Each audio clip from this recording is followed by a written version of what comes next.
Bijan Robinson will score his first touchdown of the season and finish as the running back 1 in week 3. It is time to dig into our running back and quarterback fantasy rankings for week 3 on today's episode of Locked On Fantasy Football.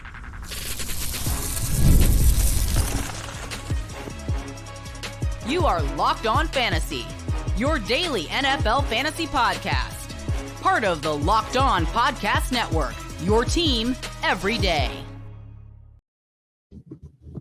Welcome into the Locked On Fantasy Football Podcast. I'm one of your co-hosts, Michelle Magdziuk, and when I'm not doing this, I'm a researcher and fantasy analyst with NFL Network. And I'm your other co-host, Vinnie Iyer. I'm not doing this. I'm writing about NFL fantasy and betting for sportingnews.com. Today's episode is brought to you by FanDuel. Now through September 22nd, all FanDuel customers can bet $5 and get a 3-week free trial of NFL Sunday Ticket from YouTube and YouTube TV. Visit FanDuel.com to get started. We're already heading into week 3. The season's already flying by. There's been a lot of disappointments, some surprising performances as well. But we're going to go through our running back and quarterback rankings this week. And there's been a lot of injuries. So rankings matter a lot this week. And they were already very hard to figure out. Starting at the top of our running back rankings, you have Bijan Robinson as your running back 1. It's been a couple disappointing fantasy performances from him. They've been fine. It's not like you're upset with them, but not that high ceiling that we want, despite him getting all the touches, hasn't scored a touchdown yet. Do you think that happens in week 3 against the Chiefs, Vinnie? Yeah, I mean, he should get a touchdown based on the volume he's had. And they've actually had a lot of cracks in the red zone. Last week, they missed a few guys, and Younghoe Koo had to settle for field goals there. And then you had the Drake London game-winning touchdown. So those were all opportunities that Robinson could have gotten the ball and scored. So they're getting down there. I think this offense improving is going to help, right? The more points they score, the more times they're in the red zone, that's going to help Bijan Robinson. The first week, there was not a lot of that against the Steelers. So the Chiefs defense is tough, but I think this Falcons offense has come together. Their line is very good. They're getting the downfield passing game. That's going to further open up things here for Bijan. So I like it. Plus, Christian McCaffrey's down. You got some big guys that are not available right now. So you got to go back to where you were in the draft and Bijan Robinson and Breece Hall. I mean, those are the guys that you can trust the most out of those elite backs because of their volume each week. So Bijan should be fine. It's another primetime game, but I do like it's at home there against the Chiefs. That's going to help, I think, the Falcons offense overall. Yeah, we both have Bijan, Breece Hall, Barkley, Jordan Mason, and Jonathan Taylor inside our top 6 running backs. You're playing those guys. They're workhorses, right? Now, one guy that I have in my top 6 that you do not is Devin Achane. I have him as my running back 4 on the week. You're low on him at running back 12. I call it low because he is the 3rd highest running back scorer this year. We know the Dolphins have to rely on him. I mean, they have no quarterback right now. We'll see what they do there. And then their running backs are banged up. So we saw him get used so much in week 2. It's hard to rank him much lower than 4 for me with just his talent and everything he could do with that workload. Now, do you have him low because of the quarterback situation in Miami? Yeah, I do. And I'm a little bit worried about that offense in general going on the road to Seattle. And look, it's 12, but I think it's because there's a lot of guys I like above him this week. That's not necessarily saying I don't like him this week as a solid RB1 play, but you look at the matchups. We talked about Robinson and Hall. We get Jonathan Taylor has been rolling as well. Jordan Mason I have all the way up at 4. I'm not worried about his receiving work because they're going to need to run him a lot, right? With there's no Deebo Samuel also to support that game. So I have Jordan Mason pretty high. Alvin Kamara, red hot, Saquon Barkley, Derrick Henry, and Jamar Gibbs, just some of the guys, and James Cook and Travis Etienne in the same matchup. So there are a lot of guys that I think could get higher volume and production. I don't know if they're going to be careful, right, coming off a 29 carry game and maybe not wanting to run their last reliable asset of the ground, especially if Tyreek Hill and Jalen Waddle are going to be limited by the quarterback situation. So I think they'll be careful. But again, he's still a solid RB1 play.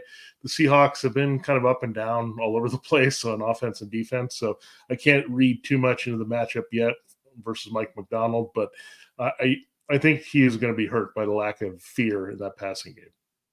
One guy that we're also a little bit different on, not too much, but someone that's starting to worry me here. Derrick Henry, you have him as your running back 7 on the week against the Ravens. I have him at running back 14. I am thinking about moving him down, though, even further.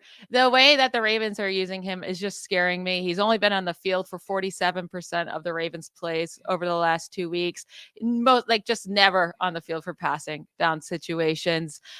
He is getting pretty much all of the carries, but at the same time, when the games are close or they're trailing, it just seems like they're going to Justice Hill on the field instead of Derrick Henry. He's very much a touchdown or bust because he's not getting any receiving work at all. He could score a touchdown in this game, but that's why I'm at 14 instead of in my top 10. Yeah, he's kind of like 2023 Derrick Henry. Like he's getting touchdowns, and that's kind of saving his value. The first 2 weeks, that's definitely helped because he hasn't been totally unreliable here. But you look at it, the Ravens are 0-2. They're going to be desperate. The Cowboys just allowed a massive touchdown game to Alvin Kamara last week. So there's some hope there. We didn't expect the Ravens to be in a back and forth affair with the Raiders either, where it would come down to the end and they would not be able to run out the clock with Henry. And you would see this team come back and win. So when you look at Henry, yeah, he's hard. You're not like saying, ooh, I'm really excited about him. He did, however, like churn late in that game. So that was promising. He was doing nothing. And I thought, oh, this is going to be a terrible game for him against the Raiders. Then he got going, got to beyond 75 yards, got to the touchdown. So we need a little bit more than that to justify where he was drafted. But I think he'll be fine. I think you're right, though. Considering him as an RB2 is not crazy because he's very touchdown dependent and very non-receiving involved. So I think that's fair. I just think Derrick Henry could have one of those games this week against the Cowboys, given the way the Cowboys front is played. Yeah, it's just when you dig in deeper to like week 2, the first half of week 2, Henry played on half the snaps as Hill. Third quarter, when they're up comfy, then that's when Henry got 64% of the snaps. And then the fourth quarter, when all of a sudden they lost the lead, it was getting close again. It went to Justice Hill out snapping Derrick Henry by a solid amount. So I don't get what the Ravens are doing. Honestly, I just don't get why they signed him, I think they might go back to basics though this week, right? They're desperate for a win. They said, we got to run the ball and like control the action with Lamar and Derrick Henry. So it's not working. What else they're doing here with getting the tight ends inconsistently involved or Zay Flowers, right? They are best when they run the ball. And I think the Cowboys are going to be a little bit more obliging this week than the first 2 opponents. I think that's fair. Now, one guy I have in my top 10 still is Kyren Williams. You've moved him out of it at your 14. I get it. It hasn't been great efficiency-wise for Kyren Williams. The offensive line is banged up. The playmakers are banged up to help that offense out. But still, at the same time, he's leading the NFL by far in offensive snaps by running backs. Up until that fourth quarter when they just sat everybody because they're getting blown out last week, he played on 109 of the Rams' 119 offensive snaps on the season. He has no running back has run more routes than Kyren Williams, which I think that's shocking as well. He's run 59 routes, and no running back has more carries inside the 5 than Kyren Williams. So the usage is there. The efficiency has to pick up. It's not the best matchup against the 49ers, but with that usage, it's hard. I think he's a good player. It'll come back. I'm going to still rank him inside my top 10. Yeah, if his usage was not there, I would have him lower, or maybe a person I would try to avoid this week. I am at RB14. This is purely based on usage and volume. Now, when you look at the 49ers, this is a tough matchup. We know that. And also this passing game is going to be compressed. Everyone knows that Cooper Kupp and Puka Nacua is not out in the field. So that's going to not really help Kyren Williams. And talk about two backs that don't get involved as much as you would like in the receiving game. You have Mason and Williams in this one, but I think Mason has the better success. The 49ers are 8-point favorites in this one. So the positive game script is going to help. Like what happens again if they get blown out? Kyren Williams is struggling to run the ball, right? And he could be replaced. Now, I am a little also worried about Kyren Williams being run into the ground. I mean, he did miss time last year. Like, just don't overload him, right? If he's your offense, I think they have to be a little bit careful going forward without Nacua and Kupp. So will he get the volume? Probably in this game. Will he do too much with it? No. I think we're hoping for a touchdown and that kind of production, but it's always a capacity with him given how much he touches the ball. Yeah, and he's starting to get targets. So Yeah.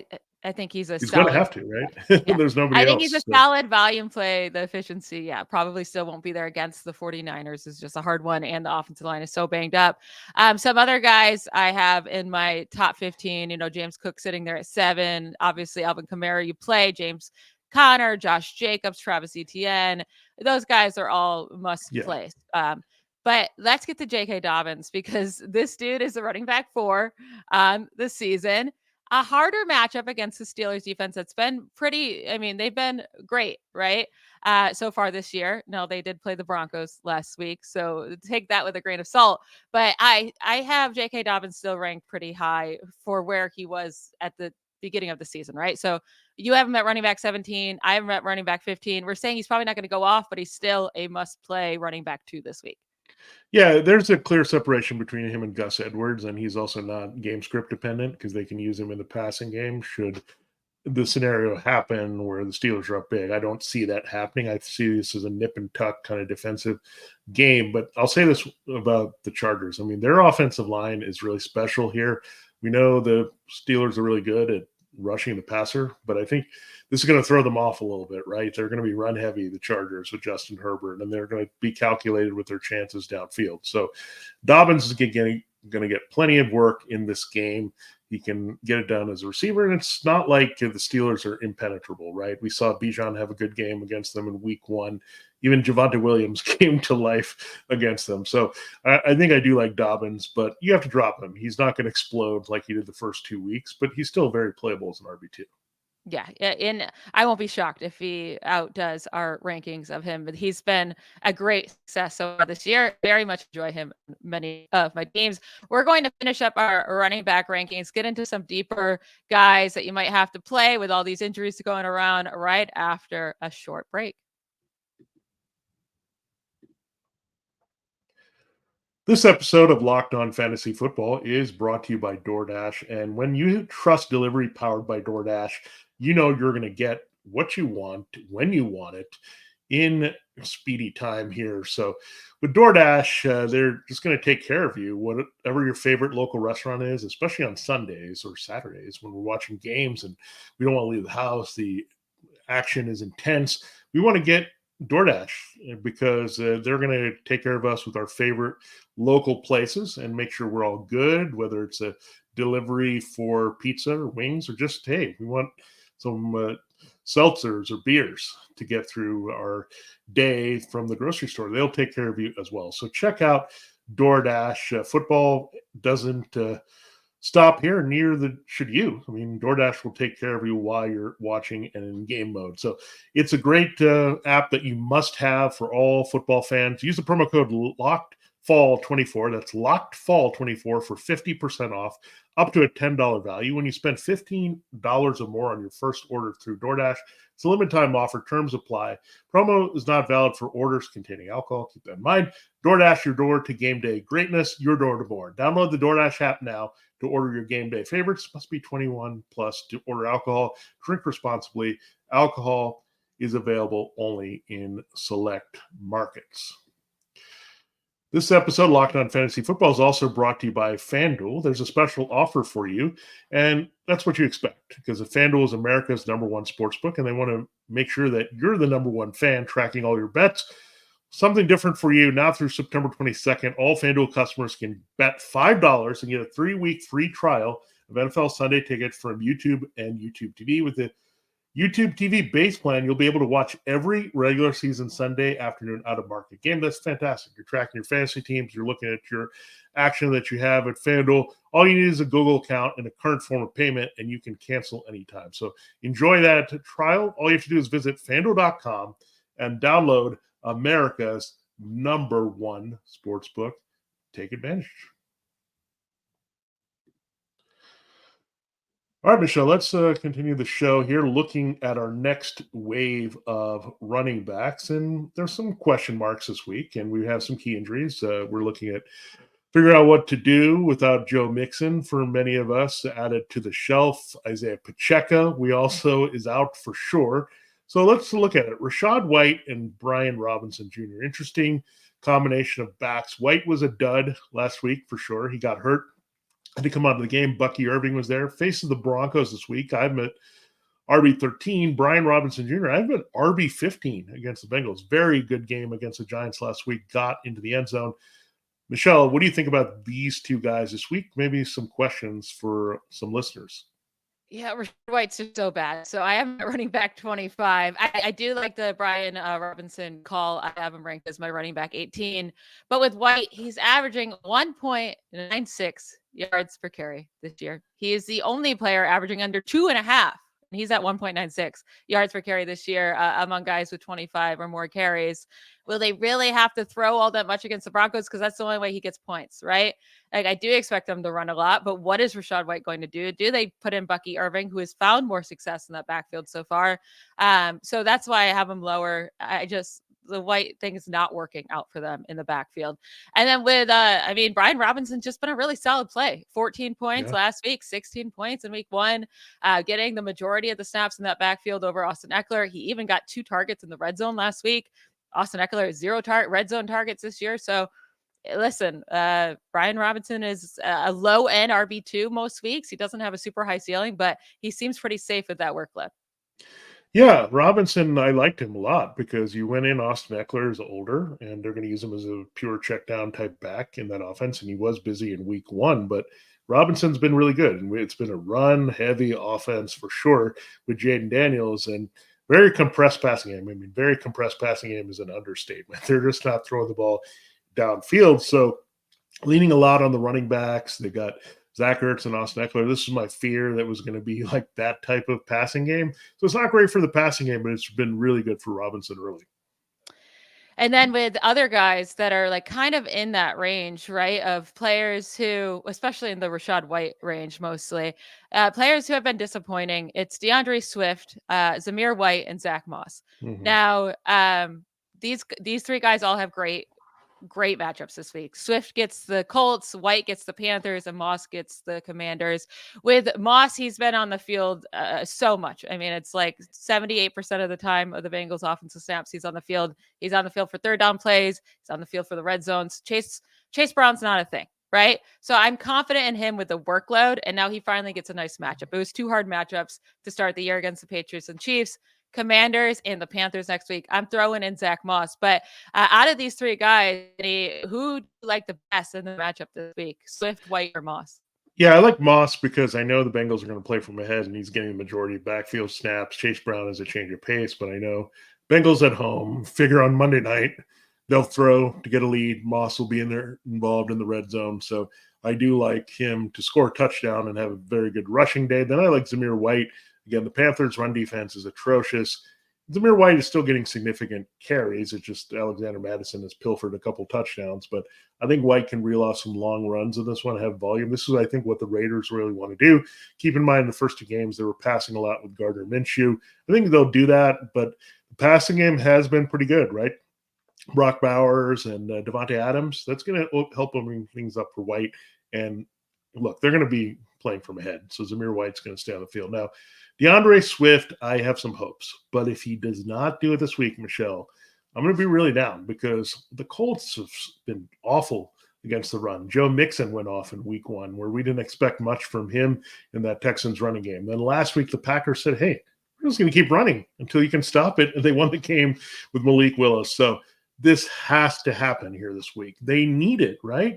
You need to help out your quarterback with him in the passing game. You got to help with the running. So if it does not work for DeAndre Swift, I think you'll see a little bit more Khalil Herbert, a little bit more Roshan Johnson, and Swift is going to end up being one of the biggest signing busts here in the offseason. Swift should have a huge game. There's really no reason for not. I have a fun little note here. The Colts have allowed 474 rushing yards this season, which is obviously the most in the league. But it's also the most through the first 2 games of a season since 1978.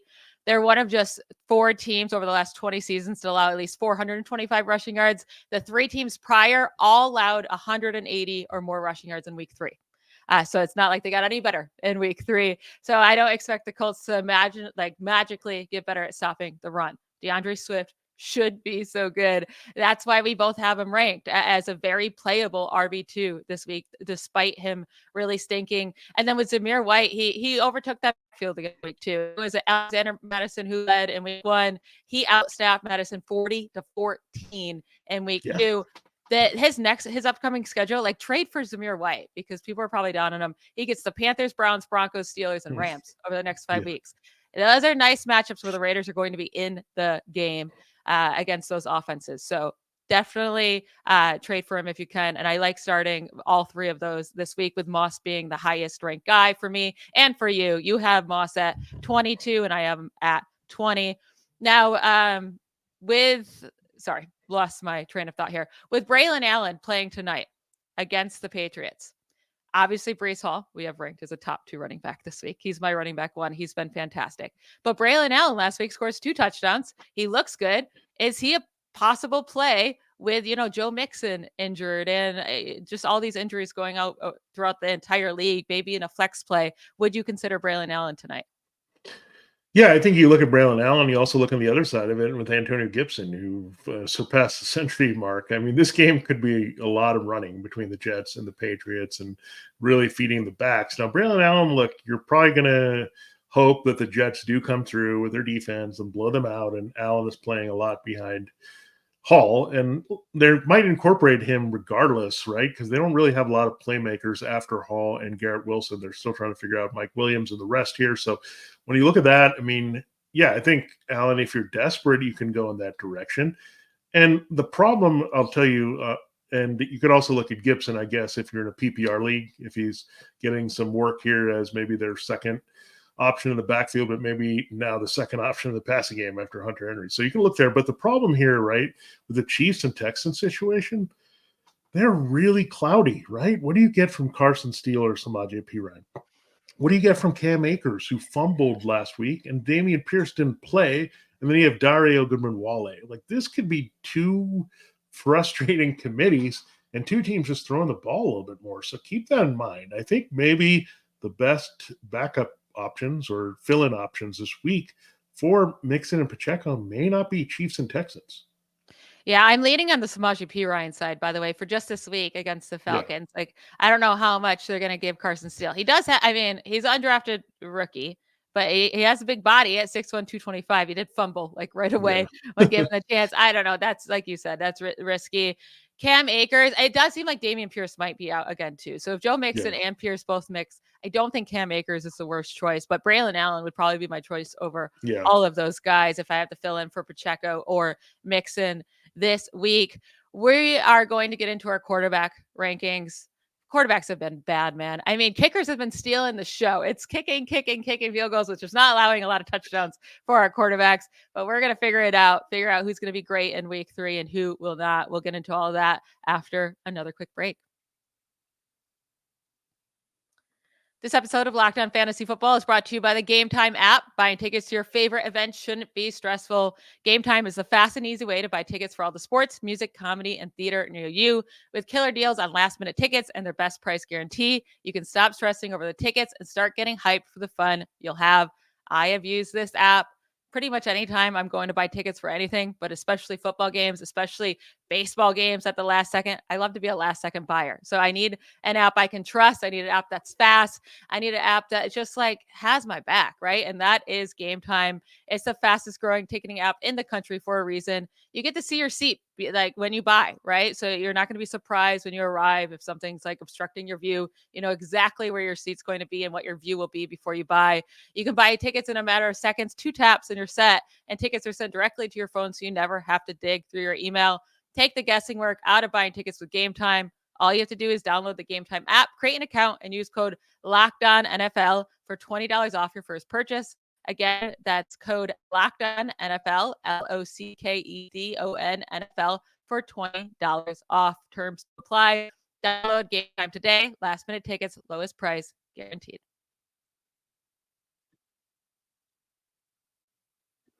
All right, getting into our quarterback rankings here. No shocker, Josh Allen at the top. We don't care that it was a down fantasy week for him against the Dolphins. They just destroyed him. They didn't need Allen, whatever. You plug Allen right back in. He looks so good this year. MVP, baby. Let's go. Yeah. Kyler Murray, though, is our quarterback 2 on the week. We love him, so this should be no shock. He finished the quarterback 1 by far in week 2, but he gets another nice matchup against the Lions. This should be, the Lions aren't putting up points for whatever reason, but on paper, this should be a high-scoring matchup, right? And hopefully the Lions can keep up with the Cardinals, unlike the Rams last week, to make Murray keep, having to throw all game long. Yeah, Kyler Murray's looking really good. No issues with the knee anymore. He's got his go-to guy in Marvin Harrison Jr., but he's also finding other guys beyond Trey McBride and Harrison and making plays in the passing game, which is really great for Kyler Murray. He unlocked James Conner in the running game, so he's doing what they want offensively. And again, this is one of the higher scoring potential games of the week with the Lions coming to town. So, yeah, Kyler Murray, lock him in every week, and he's just rolling. I mean, he looks like when he was right there with Josh Allen scoring just a few years ago. So I'm excited for him. Jalen Hurts had the big game as well. So these guys, Hurts, Murray, and Allen, are kind of locked in as the top 3 quarterbacks. And it changed, right? We looked at Lamar Jackson. Would he be in the mix, or Patrick Mahomes behind the big 2? But it's been Kyler Murray, and I don't know if that's going to change for a while. Yeah, and it's nice. He's running, right? 57 yards week 1, 59 yards week 2. Love to see that from him. He's looking great. Now, Joe Burrow, the first 2 weeks, it's just like every year. First 2 weeks for Joe Burrow, terrible. Typically, though, he starts to shine week 3, and he has a great matchup for this to happen against the Commanders. I have him as my quarterback 4. You have him at 6. So we expect, Joe Burrow to have a really nice game this week. It wasn't the worst game for him ever in week 2. He put up 17 points against the Chiefs. But against the Commanders this year, Baker Mayfield scored 30 points. Daniel Jones even put up 18 points. If Joe Burrow and Ja'Marr Chase cannot get this done against the Commanders, I give up. I give up on fantasy, all right? Yeah, last time Joe Burrow saw this team, if you recall, in 2020, he tore his ACL as a rookie, and it was not very fun because he had to come back. But then what did he do next year? Came back stronger, was an MVP candidate, and went to the Super Bowl. So Joe Burrow is going to remember that a little bit. I know Chase Young, strangely, he's long gone from the Commanders. He was the number 2 overall pick there, and he was playing well for the Saints now. But when you look at Joe Burrow, he's going to remember this. He's the type of guy who does remember this. And Zach Taylor, they're 0-2. They're always starting slow.